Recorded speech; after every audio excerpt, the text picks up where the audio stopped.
Okay, we've got a little bit of a change of plan today.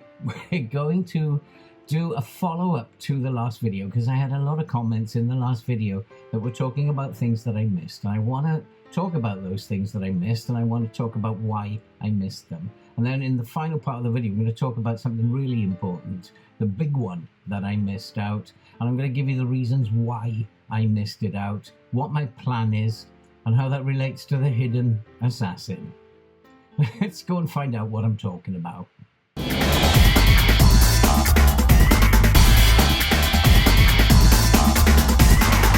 Hello and welcome back to Scrambled Eggs Because It Matters. I'm Phil and welcome to the channel. And yes, I am going to talk about some of the things that I left out in the last video because I did get a lot of comments that I had missed things, that there were hidden costs that I hadn't accounted for. And yes, when we were looking at budgeting, I did sometimes deliberately and sometimes inadvertently leave things out. So we're going to address that now, and we're going to have a look at some of those hidden costs.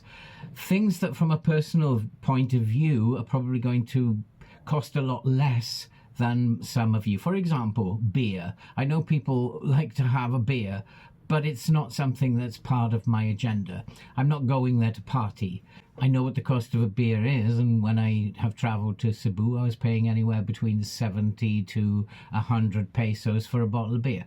So you have to factor that in. If you're going to drink one beer, it's not going to cost very much at all. If you're going to drink 10 beers, you have to factor in that living in the Philippines is going to be a little bit more expensive. For me, I am going for a quiet life. I'm going to focus on my writing. I'm going to focus on my YouTube channels. I've got a ton of work to do already even before I leave, and so I just want to live somewhere quietly and eat good food and occasionally enjoy a beer and eat out. I'm going to cook at home, therefore I didn't mention the costs of eating out in restaurants. Street places, street barbecue venues can cost as little as 200, but other places, if you want a better, swankier place, then you're going to need to pay up to 1,000 for your dinner and your 3 or 4 beers. It is a choice, a personal choice that you're going to have to make about why you are going to the Philippines. What are you planning to do when you're there? Are you planning to be a very social creature? Are you going to be chasing women, as I mentioned before? Are you going to be drinking a lot of beer and partying? If you're going to be doing that, then you are going to have to add more money to your budget. My budget was set at a very, very basic level. I only have £930 to play with, and that equates to about $1,250. And some people are saying, no, you can't do that because there are hidden costs. What about dentistry? Sure, you're going to need to have some dentistry done, but not every month. And so my philosophy about life has always been that it will rain one day. As sure as eggs are eggs, it will rain one day. And so my philosophy has been is just watch the clouds and prepare for the day that it will rain. And that's how I'm going to live my life in the Philippines. I am going to under budget. Even on that £930, I'm going to under budget. One of the other things that was mentioned was clothes. Of course I'm going to need to buy clothes, but I'm small in stature. I have small feet. So clothes for me are not going to be a problem. I'm not going to be looking for outsized clothes because I'm tall and big and can't get anything in the Philippines to fit. Going to the market is going to be easy enough for me. Most of the Filipinos that I know, males, are much taller than me, much fatter than me. And so if they can get clothes, I can get clothes as well. What does help me enormously when it comes to these hidden costs and when it comes to keeping the budget as low as possible is that I already have boots on the ground. I have these 3, I call them my daughters, lovely young girls who I've kind of taken under my wing for the last 10 years or so now. And I have a family already in place in the Philippines, and they have done all the groundwork for me. They have found me a 3-bedroom house for less than £200, and that's fully furnished and it looks really nice to me. They are going to put bedding in. They will pick me up from the airport in Manila and they will drive me straight to the place. I have no hotel costs at the beginning. I'm moving straight into the place that they found for me. It's going to be near enough to them so that they can come and take me shopping. They're going to take me to the places where they shop, and I'm not going to be shopping in malls. I'm going to be finding things that they already know about, which is going to keep my costs down. These are the really important things. I think looking at the house in itself, then I looked, when I was traveling around in Cebu, I looked for properties at that price, and for 15k I could only get a very small studio. But don't forget, I was paying foreigner prices. I'm not paying foreigner prices. It might also be to do with the location. So you add foreigner price and location in a much more rural area, then I'm going to find property at a much cheaper rate. And I'm very happy with what they found, and I can't wait to get there. So yes, there's going to be clothes to buy. There's going to be dentistry. I'm very fortunate that I have good eyesight. I'm not going to need, at this point in time, to visit an optician to have my eyes done, buy glasses. I don't need that at the moment. There may come a time in the future where I do need that. And so I will watch the clouds and prepare. And by being under budget each month, what it does mean is that I am preparing for when it rains, because I know it's going to rain one day. And so yes, there are going to be additional costs. There's going to be the $25 every month I need to set aside to extend my visa, for example. There is also going to be costs for other things related to the Bureau of Immigration. The Bureau of Immigration is very nearby, as is a very large mall. And so I have everything within the vicinity of where I'm living, and so therefore my transport costs are going to be minimal. These are things that you put together before you move. Depending on the budget that you have, you can always live within that budget. And that's what I intend to do, is to live well within that budget. And yes, there will be additional costs, and we will have the money. By living under budget, we'll have the money to meet those costs. And so now it's time to just quickly look at the big one that was mentioned in the comments, when someone said, and I appreciate the comment, it does look as if you're traveling without health insurance. And he's absolutely spot on. And the reason for that is I'm not afraid of dying. That's the first thing I want to get across. I'm at this point in my life where if the doctor said to me today, you're going to die tomorrow, I would be fine with that. I'd just say, what time? And I am really totally at peace. Now, it's not because I am religious or whatever. You're going to have to read my book to work out why I've got to that point. My book is full of very, very strange things that have happened. It's brought me to this point in my life, and I haven't got time to explain it here. You'd have to read the book, and I'll leave a link to that in the description below. So what basically happened was I was living in Vietnam. They found a heart problem that I'd been carrying since birth, and I had to come home. I couldn't get a work permit. I came home. They fixed my heart, and now, although my heart is fixed, it's still carrying the damage that had been done much earlier in my life. It's totally hidden, totally unseen. There was nothing I could do to prevent it.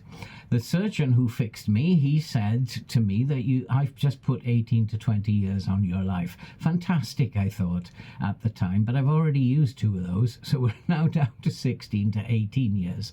So let's say 17 years. How many of those are going to be good years? And if I think I'll stay in the UK and just visit the girls once a year for 4 weeks, there will come a time where I cannot do that anymore. It's just physically impossible to travel the 7,000 miles for me for just that 4 weeks.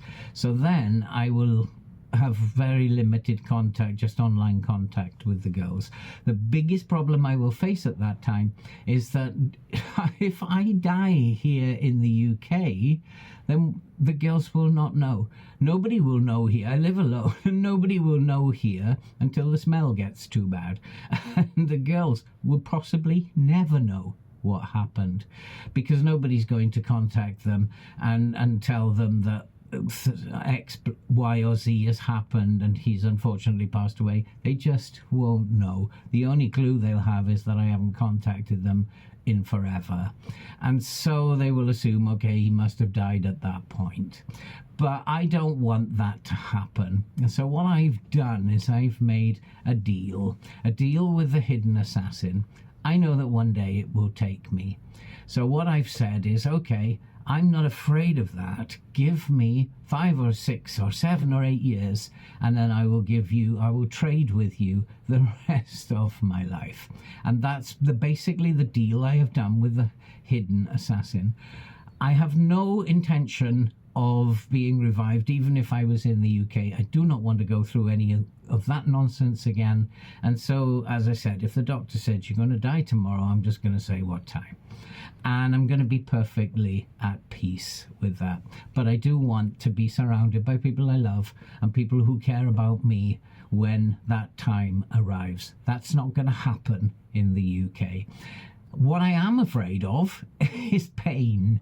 Pain in a sense that can be fixed and is not going to be life-changing. For example, a broken arm or a cut that needs stitches, or you twist your knee, or I have a pot of money in the UK sitting in the bank, which, according to the figures that somebody posted, is much more than is needed to deal with those events. Now, I don't know when they're going to happen, but again, if it's going to rain, it will rain.